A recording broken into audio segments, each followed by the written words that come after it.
Thomas, my mother has something to say. Oh, what have we done? What have you done? We did. I'll rephrase No, that. she was very, very complimentary Yes, of the recent mini episode where we talked about periods. Oh, yes, okay. Yes. And she's had some thoughts. She has had some thoughts. First of all, she said, well, actually, she said this after the information that she sent me. So she said, wonderful to open the dialogue though, lovey, which I thought was really nice. Yes, we'll take that. So for anybody who's just tuning in or doesn't know the history, my mother is a psychologist. She focuses on queer relationships and just relationship therapy in general, which is really handy. And yet she won't come on this goddamn podcast. She said, first of all, your discussion was quite binary. We talked about it from a man's perspective and then from a woman's, but not any other inclusive. So we didn't talk about it from a non-binary perspective. No. We don't have that information. So I would like to put out that as a as a cis man and a cis woman, we don't necessarily have that particular point of view. Yeah, that's our bad, guys. If we're ever too heteronormative with language or discussions or arenas, that's on us. Sorry, that's all we know. That's our default position. And write in and tell us about it. We are hearing all opinions from everybody everywhere. So please write in and let us know. Mum said, secondary, broaden your definition of sex. You were probably talking about intercourse, like penetrative. So she's like, when people talk about sex, she made the point that it's not just penetrative intercourse and that we do need to broaden our definitions to have all of the things that I guess we would have formerly considered foreplay and other sex acts as actual part of sex. She said lesbians need to navigate this big time. And she said with 4 Gs, big time. Huge. As do all women. She said women may be missing out on that great increase in intensity that happens when. So remember how I said when we were talking about periods that I always get horny. Quite horny when it's when Aunt Flo comes to town. She said you're missing out on it if you don't do stuff. She said you can have because the point that she made when I was actually discussing this to her, she's like, women syncing up is actual bullshit. It seems like it can happen like coincidentally. She goes, but if lesbians cut out period week for any kind of sexual activity, in 1 month you end up with a week and a half of of actual sex time. So it may have some necessity to dive into this. So she said you can have blood-free intercourse, great sex, you can have shower sex, have a good wash, pop in a tampon and have some fun. She says religious hang-ups and male judgment have shamed a woman for centuries for having period. This is Eve's fault and we need to get over it. Yeah, fair. I think we tried to touch on a little bit of that in that quickie, how men can be a bit immature about it. Yep, sorry, that's on us. Our bad. I don't think she was criticising so much as wanting to say, here are some other great things that you consider. It's just... Because, sure, you can. You can just pop a tampon up there and then have a lot of other sex acts which are not necessarily fully penetrative that are still a real good time. Difference between two people having sex and sort of sex acts happening, I suppose. Yeah, and so as a sex therapist, my mum's like, it's all sex, Liz. It's all sex. Just because P doesn't go in V doesn't, that doesn't mean it's not sex. No, but interesting discussion, I thought. So Liz's mother has yes-anded us with ideas and information. That's what we want. That's what we want. Thanks, Mama. We don't know anything. Yes, thank you, Mrs. Best. Miss Hannah. Miss Hannah. She has a different surname to me because Best is my daddy's surname. Well, there we go. A little bit of feedback off the top on this quickie. Over to me now, Liz. Stories. For all the way from Bored Panda, I've done some digging for some. How did you find out you were being cheated on? Stories. Oh no, this is going to trigger me. But you might like the first one. Okay, great. Little bit of duplicity in the first one. Short and sweet. A friend of mine was suspicious of her husband cheating as he went to play soccer with friends way too often. Now, in my opinion, there's no such thing, but apparently way too often.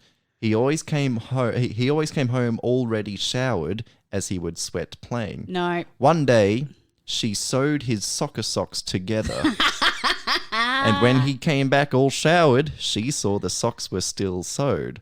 So he wasn't playing soccer at all. That is 100% something that I would do. I would do something like, like take I don't know, one of his cleats, is that what they call it? That'll do, yep. Yeah, out of the bag, or like, I don't know, like deflate the soccer ball a little bit and see if it was still. Sewing the socks together, it's such an obvious thing to trick up someone. Yeah. You're going to play soccer, right? Are you going to even attempt to go through a song and dance of pulling these socks out? No. No, thank you.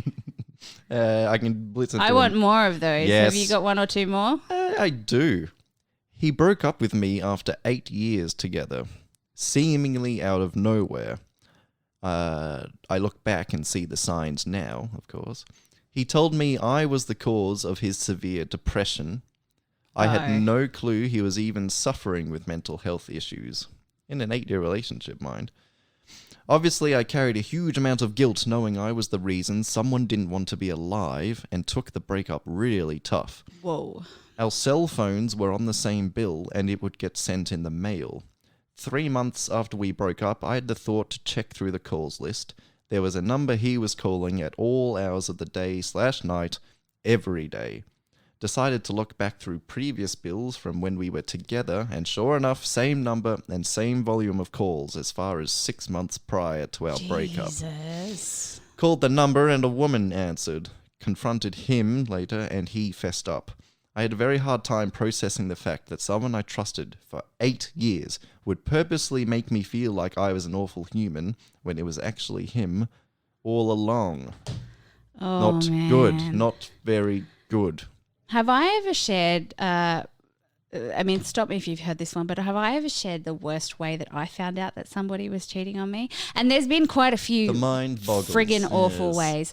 It's been 4 years, guys. If I tell the same story, soz about it.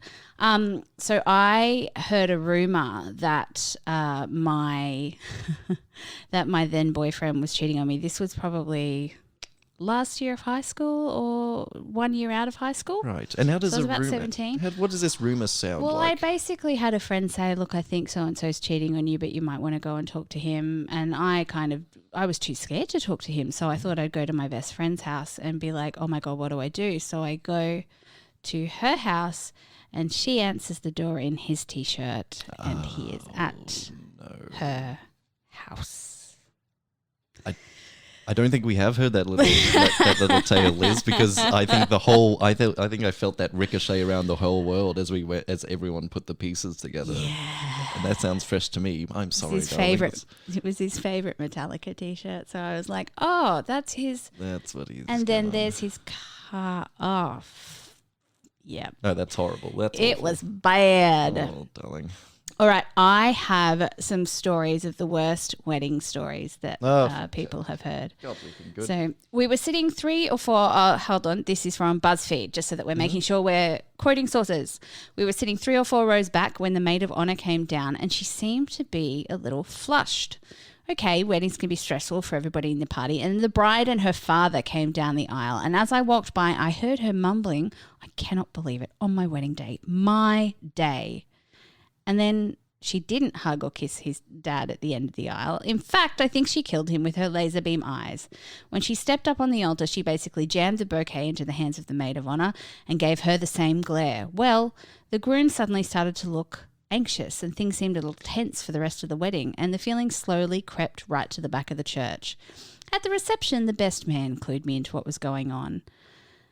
I got an idea when I heard someone say, that's the kind of shit that cost him at the divorce. It seems the father of the bride and the maid of honor were caught in the act by the bride on her wedding day, just before she was about to go down the aisle. Yeah. Absolutely. Thank you, Zane, for that. Thank you. I've got another one. Yeah, I do. Good. Move on. How's this for it? They're all bad. This is bad weddings. Oh, good. All right. This is not good wedding stories, Tom. Right. The bride didn't show up. The guests were at the church along with the bride and groom's families. The bridesmaids were missing, but the groom and all the groomsmen were waiting. We all waited for an hour and a half. Finally, the maid of honor showed up and announced that the bride decided that she was not getting married. and it seems that she used the airplane tickets for the honeymoon to elope with somebody else. And eloping on the... On the day of the wedding with somebody else. Again, press that button. Thank you. Good Lord. Yes. I mean, incredible. Yes. We don't have to give thoughts and opinions and feedback on these stories-driven ones, but I want to explore. And I've got one of a bit of a bridezilla just to kind of, like it's good. not love dying, but it's someone being a little bit not right. The wealthier bride's family raised a selfish it says effing monster. She went out of her mind that others in the wedding party walked on her special runner carpet up to the altar. That somebody else walked on that carpet before her, even though that is literally how weddings work. That's how it works. People walk down before you. Apparently that runner was for her and her only. Literally, the parents, the bridesmaids and groomsmen were expected to make their way to the altar on the bare floor on the side, inching down, and then this extra special runner was supposed to be brought out and rolled down just before she walked down the aisle. That's just not on, is it? It's not good. If I was the groom, I'd be like, yeah, I'm out. We're done. This is the dump them episode, everybody. This is the absolutely 100% dump them episode. Horrific behavior on a wedding. They see that we let weddings make people into monsters. Societally, we've decided, all right, you're having a wedding, you and orbiting satellite people around you get to be nightmares for the next 6 weeks, month to 6 weeks. That's conservative. 6 weeks? Yeah. Some people plan weddings for 6 months and they're assholes the whole time. Yeah, I meant as we're radiating towards the event. Yeah. And how does it go from it's my day to it's my week to it's my month to it's my year? To it's my bit of carpet that I walk down. Yeah. No one else shall walk down the carpet. Can you imagine buying a carpet that you would walk, like, only my feet can touch this carpet? And then it just rolled up and nobody else ever uses it again. Oh my God. Dear readers, I hope that hearing these nightmarish wee little stories from us can make you turn and look at your friends or your parents or your siblings or your partner at home and sort of go, it's not that bad. This is quite nice, and because there can be some nightmares. They've come across our desk by the dozens, these nightmare little stories. Have you been at a wedding and witnessed some absolute garbage? Like, I want to know your worst wedding stories. Have you seen something bad? Have you been involved in something bad? Have you been... I don't know, what other bad stuff happens at weddings? Was someone a bridezilla? Was someone a groomzilla? Did a caterer fuck up? Like, what? I want to know cringe, bad.